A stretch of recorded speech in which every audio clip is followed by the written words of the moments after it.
নমস্কার বন্ধুরা, আজ অনেক দিন পর একটা ভিডিও নিয়ে আপনাদের মাঝে চলে আসলাম। আসলে মাঝে মধ্যে না এমন কিছু ইমার্জেন্সি কাজ আসে যেগুলো আর কি আগে থেকে জানা থাকে না। হঠাৎ করে ইমার্জেন্সি ফোন আসে, তখন এক জায়গা থেকে আরেক জায়গায় যাইতে হয়, আর সেভাবে করে আসলে ভিডিও দেওয়া হয় না। তো ইমার্জেন্সি একটা ফোন আসছিল বাড়ির থেকে, একদম তড়িঘড়ি করে যেদিন ফোন আসছিল সেদিন রাতেই আমরা চলে গেছিলাম বাড়িতে। তো চলে আসছি, 2-3 দিন হয়েছে বাসায় আসছি, কিন্তু আসলে পরেও ভিডিও দিতে পারতেছি না, কারণ বুঝে নেই এক জায়গা থেকে তারপর বাসায় আসলে কত পরিমাণে কাজ থাকে, আর একা হাতে সব কিছু করা, বিশেষ করে আমার মেয়েকে স্কুলে দিয়ে আসা নিয়ে যাওয়া, মানে ওইগুলো করতে করতে সংসারের কাজ করতে করতে এত পরিমাণে বিজি থাকি আর কি, আসলে ভিডিও দেওয়া হয়েছিল না। তো ভাবলাম যে না, আজকে একটা ভিডিও আমি দেবই।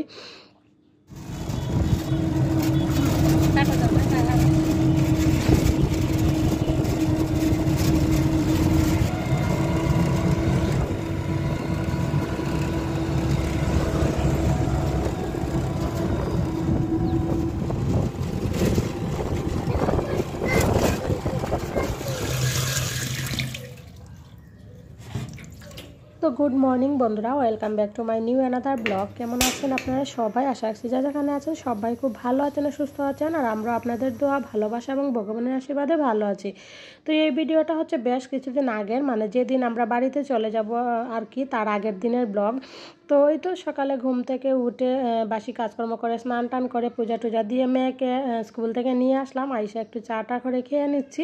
চাটা করে খেয়ে নিয়ে সরাসরি দুপুরে রান্নাবান্না চলে যাব, কারণ অলরেডি প্রায় 11:30-12টার মতো বেজে গেছে আর কি। আর আজকে বিশ্বাস করবেন না, অনেক কাজ করছি, কারণ আপনি দেখবেন বাসা ছেড়ে কোথাও যাওয়ার আগে, এমনকি বাসাতে আসার পরে অনেক কাজ থাকে।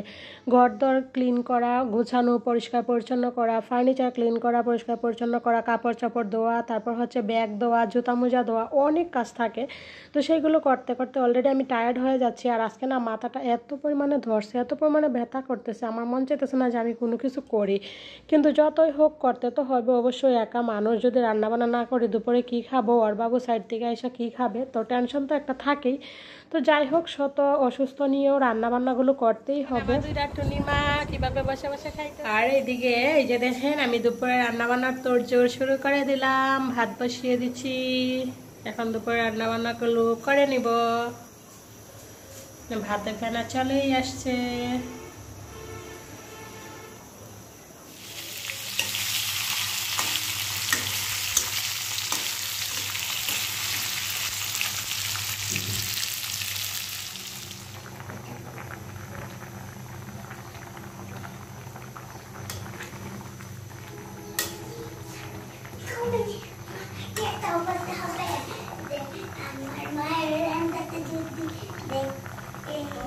সুন্দর লোভনীয় হয়েছে একদম। তো যাই হোক, এতদিন ভিডিও দিতে না পারার জন্য আপনাদের কাছে আমি ছড়ি চেয়ে নিচ্ছি, আর আপনাদের কাছে আমার হাত জোর করে অনুরোধ করছি, প্লিজ সবাই আমার পাশে থাকবেন, কেউ আমাকে ভুলে যাবেন না। আমি চাই একটু নিজের পায়ে দাঁড়াতে, তো সেই জন্য এই ইউটিউবে আমি 3-4 বছর ধরে কষ্ট করে যাচ্ছি। তো প্লিজ সবাই আমাকে একটু হেল্প করবেন।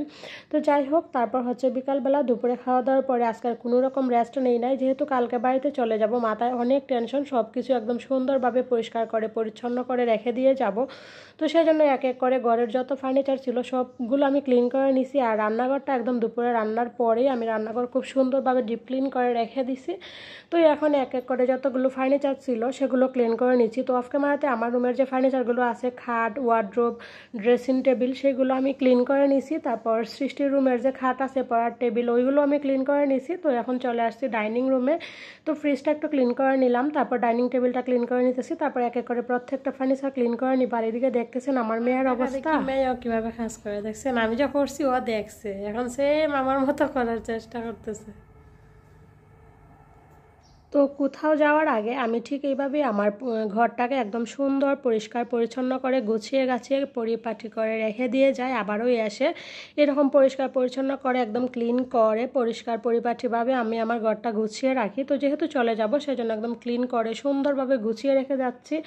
আর আমার সাথে সাথে দেখলেনই আমার মেয়ের অবস্থা। তো সৃষ্টি আসলে ঘুমাইতেছে, আরও ঘুম থেকে উঠে গেছে, তো সেই জন্য আমার পিছন পিছন থাকতেছে। আর ওর এটা অভ্যাস, আমি যখন কাজ করব তখন ও আমার পিছন পিছনেই থাকবে আর কি। যতই বলি, যতই বকা দিই, মানে আমার কাছ থেকে যাবে না, আমার দাঁড়িয়ে থাকবে। তো সেই জন্য আর কি আপনারা ওকে ক্যামেরাতে দেখতে পারতেছেন আর কি।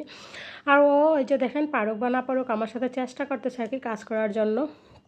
তো যাই হোক, প্রত্যেক দিনের মতো আপনাদের কাছে আমি হাত জোর করে অনুরোধ করছি, তো প্লিজ আপনি যদি আমার সাথে থেকে থাকেন ধৈর্য সহকারে ভিডিওটা দেখবেন, আর অবশ্যই একটা লাইক করে যাবেন, একটা কমেন্টস করে জানিয়ে দিবেন আপনার মতামতগুলো। আর আপনি যদি আমার চ্যানেলে নতুন হয়ে থাকেন তাহলে প্লিজ আপনার কাছে আমার অনুরোধ রইল আপনি আমার চ্যানেলটাকে সাবস্ক্রাইব করে রাখবেন। আর যারা এই পর্যন্ত এই কাজগুলো করে আমাকে প্রত্যেকদিন সাপোর্ট করে যাচ্ছেন, সামনের দিকে এগিয়ে নিয়ে যাচ্ছেন, আপনাদের সবাইকে জানাই আমার অন্তরের অন্তঃস্থল থেকে অসংখ্য অসংখ্য ভালোবাসা। তো আপনাদের সাথে কথা বলতে বলতে কিন্তু অনেক কাজ আগিয়ে নিলাম। তো ক্লিনিংয়ের কাজ প্রায় কমপ্লিট। তো এখন একটু সময় রেস্ট নিব, রেস্ট নিয়ে তারপর সন্ধ্যার সময় আরও অনেক কাজ আছে। তো এই তো দেখেন এখন চলে আসলাম সন্ধ্যাবেলা। তো আজকে আমাদের অফিস থেকে আর কি সবাইকে ইফতারি দিয়ে গেছে প্রত্যেকের রুমে রুমে। যদিও আমরা হিন্দু, তারপরও যেহেতু আমরা একসাথে অফিসে থাকি তো আমাদেরকেও দিয়ে গেছে। তো এখানে হচ্ছে এই যে কাচ্চি, মানে কাশির তেহারি মনে হয় সম্ভবত, আর ছিল ইফতার। তো এগুলো দিয়ে আমরা সন্ধ্যা নাস্তা করে নিলাম, তারপর আবারও চলে আসলাম রান্না বান্নায়।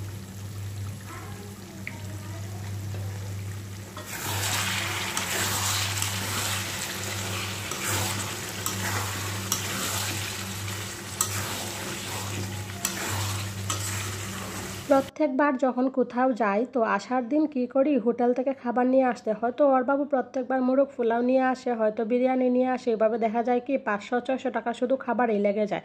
তো সেই জন্য এবার ভাবলাম যে না, তরকারি রান্না করে যাব যাতে আইসা শুধু কয়টা ভাত রান্না করে খেতে পারি। তো সেই জন্য যে দেখেন কালকে যেহেতু চলে যাব ফ্রিজে এই তরকারিটা আমি রেখে দিয়ে যাব।